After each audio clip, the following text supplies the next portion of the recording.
दोस्तों, आज हम जिस खास मंत्र के बारे में आपको बता रहे हैं, इसको केवल मन में जपने मात्र से हर पितृदोष उतर जाता है। दोस्तों, इस शक्तिशाली मंत्र का उल्लेख 18 महापुराणों में से एक गरुड़ महापुराण में मिलता है। स्वयं भगवान विष्णु के वाहन पक्षीराज गरुड़ जी ने इस मंत्र की शक्तिशाली प्रभाव का वर्णन गरुड़ महापुराण में किया था। इस मंत्र को बताने से पहले मैं आपको बता दूं कि कैसे यह मंत्र आपको फ़ायदा दिलाएगा और किस तरह से इस मंत्र को आपने जपना है। परंतु उससे पहले आपको यह जानना जरूरी है कि आखिर पितृदोष है क्या और इसके लक्षण क्या है। तो दोस्तों, आइए आरंभ करते हैं। सबसे पहले तो मैं आपको पितृदोष के लक्षण बताऊं। गरुड़ पुराण के अनुसार पितृदोष का जो सबसे मुख्य लक्षण होता है, आपको अजीब से सपने आना जिसमें आप अपने आप को किसी संकट में या परेशानी में देखते हो, या फिर अचानक आधी रात में आपकी नींद खुल जाना, सपने में सांप का आपको काटना, या फिर सपने में किसी का आपको एहसास होना, यह भी पितृदोष के लक्षण है। कभी कभी अगर आपको यह एहसास हो कि कोई आपके आसपास है, अथवा सपने में बार बार आपके पितर का आना और आपको कुछ भी नहीं बोलना, अथवा सपने में वे रो रहे हो या फिर दुखी हो, ये सभी पितृदोष के कारण होते हैं। इसके साथ ही घर में अशांति का माहौल, यानी घर के सदस्यों का बर्ताव चिड़चिड़ा हो जाना। ऐसे घर में अक्सर छोटी छोटी बातों पर लड़ाई हो जाती है, खासकर पति पत्नी के बीच बनती रही। पैसों से जुड़ी परेशानी का आना, ये सभी पितृदोष के प्रभाव के कारण ही होता है। घर में अक्सर कंगाली, गर्भपात या गर्भधारण की समस्या, बच्चे की अकाल मृत्यु हो जाना या फिर उसका मंदबुद्धि जन्म लेना, संतान का बार बार स्वास्थ्य खराब रहना आदि भी पितृदोष की वजह से होता है। अब हम आपको बताते हैं कि आखिर पितृदोष लगता क्यों है।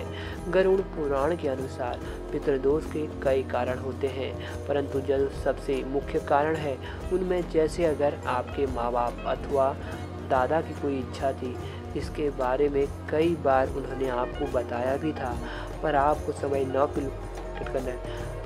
समय ना मिल पाने के कारण या किसी भी कारणवश आप उस इच्छा को पूरी नहीं कर पाए हो, तो ऐसे में उनके स्वर्गवास हो जाने के बाद आपको पितृदोष लग जाता है। यदि कोई ऐसी बात आपने कह दी हो जिससे आपके बड़े बुजुर्ग आपसे नाराज़ हो जाएं और इसी बीच में ही उनका स्वर्गवास हो जाए, तो वह नाराज़गी जो उनके साथ रह गई, यह भी पितृदोष का कारण आपके लिए बन जाती है। वहीं परिवार में किसी की अकाल मृत्यु हो जाना, यानी जैसे बहुत ही कम आयु में उसकी मृत्यु हो जाना या फिर किसी दुर्घटना आदि में उसकी मृत्यु हो जाना, तो ऐसे व्यक्ति की आत्मा को मुक्ति जल्द नहीं मिलती और वह मृत्यु लोक में ही घूमता रहता है, और जिसका असर उसके परिवार को भी होता है और उन्हें पितृदोष के भयंकर पाप से गुजरना पड़ता है। या फिर जो परिवार अपने पितरों का तर्पण एवं श्राद्ध नहीं करते, उन्हें भी पितृदोष से होकर गुजरना पड़ता है। इसके साथ ही गरुड़ पुराण में ये भी बताया गया है कि जब किसी व्यक्ति से जानबूझकर या फिर अनजाने में किसी की समाधि या फिर कब्र का अपमान हो जाए, तो उसे भी पितृदोष से होकर गुजरना पड़ता है। यहाँ तक कि पीपल के वृक्ष के कारण भी आपको पितृदोष लग सकता है। दरअसल पीपल के पेड़ पर पूर्वजों का वास माना जाता है। ऐसे में पीपल के पेड़ को काटने या फिर उसके नीचे अशुद्धि फैलाने से भी पितृदोष लगता है। दोस्तों, जैसा कि आप जानते हैं, पितृपक्ष के इन 15 दिनों में हमारे पितृदेव धरती लोक में हमसे मिलने आते हैं। ये दिन पितृदेव को प्रसन्न करने के लिए बहुत ही शुभ माने जाते हैं। खासकर पितृदोष को दूर करने के लिए ये दिन बहुत खास होते हैं, क्योंकि ये साल में सिर्फ एक बार ही आते हैं।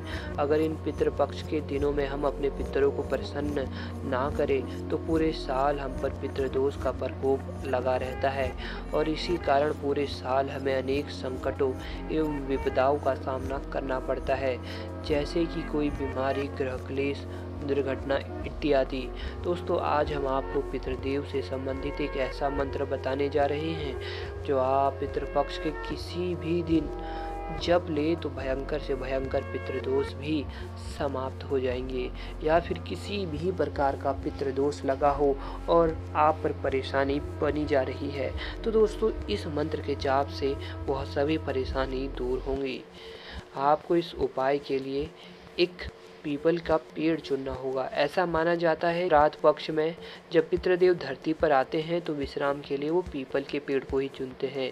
इसलिए इस दिन पीपल के पेड़ों को बहुत पवित्र माना जाता है। इन 15 दिनों में अगर कोई व्यक्ति केवल पीपल के वृक्ष की पूजा भी कर ले तो उनके पितृदोष तुरंत उतर जाते हैं, क्योंकि उनके पितृ जल्दी प्रसन्न हो जाते हैं। आपको पीपल के वृक्ष का यह उपाय करना है।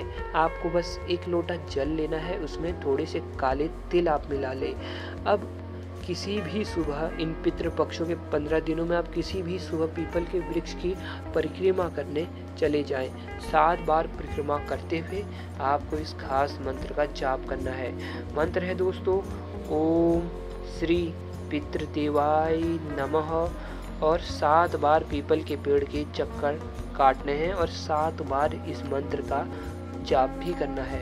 परिक्रमा पूर्ण होने के बाद जो जल का लोटा है उसे आपको पीपल के वृक्ष की तरफ, जड़ की तरफ डाल देना है और पितृदेव का ध्यान करते हुए अपनी भूल चूक के लिए उनसे माफ़ी मांगे और उनकी कृपा सदैव आप पर और आपके परिवार पर बनी रहे, ऐसा आशीर्वाद मांगे। दोस्तों इस उपाय से हर प्रकार का पितृदोष खत्म होता है तथा मनचाही मनोकामना पूर्ण